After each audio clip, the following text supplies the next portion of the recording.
La scène se déroulait dans un établissement spécialisé pour personnes sourdes-muettes, où Hélène Keller, une jeune fille de 7 ans, venait d'arriver. Madame Keller, sa gouvernante, et Mademoiselle Sullivan, sa nouvelle enseignante, étaient assises à côté d'elle. Les deux femmes attendaient avec impatience que leur nouvelle élève commence à communiquer avec elle. Hélène regardait autour d'elle, les yeux émerveillés, sans comprendre ce qui se passait. Elle entendait la musique qui s'écoulait de la radio, mais ne parvenait pas à décoder le sens des mots chantés en anglais. Elle regardait fixement Madame Keller et Mademoiselle Sullivan, lesquelles semblaient attendre quelque chose d'elle. Soudain, Madame Keller tendit la main vers Hélène et lui montra un crayon. Hélène la regarda, perdue, puis se tourna vers Mademoiselle Sullivan, qui lui fit de même.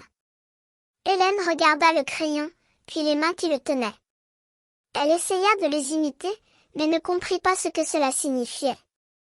Madame Keller et Mademoiselle Sullivan essayèrent à nouveau, cette fois-ci avec une gomme et une règle. Hélène regarda, intriguée, mais ne comprenait pas le lien entre les objets et les sons. Elle commença à faire des mouvements de la main, comme si elle essayait de toucher les sons. Les deux femmes sourirent, encourageantes. Madame Keller se leva et prit Hélène par la main, la conduisant à une table. Mademoiselle Sullivan s'approcha d'eux, tenant un livre ouvert. Hélène regarda les pages, mais ne comprit pas ce qu'elle montrait. Madame Keller prit Hélène par les épaules et la regarda dans les yeux. Elle articula lentement les mots « Bonjour, Hélène. Je m'appelle Madame Keller. Voici Mademoiselle Sullivan, votre nouvelle enseignante. » Hélène la regarda, sans comprendre. Madame Keller répéta les mots, cette fois-ci avec plus de force. Hélène la regarda, puis se tourna vers Mademoiselle Sullivan, qui articula également les mots. Hélène regarda les deux femmes, son visage rempli d'émotion.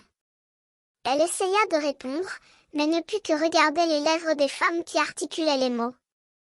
Elle comprit que les sons avaient un sens, mais ne savait pas comment les utiliser. Madame Keller et Mademoiselle Sullivan se regardèrent, reconnaissantes de l'effort que faisait Hélène. Elles savaient que c'était le début d'un long chemin, mais qu'elles étaient prêtes à l'aider à trouver ses mots.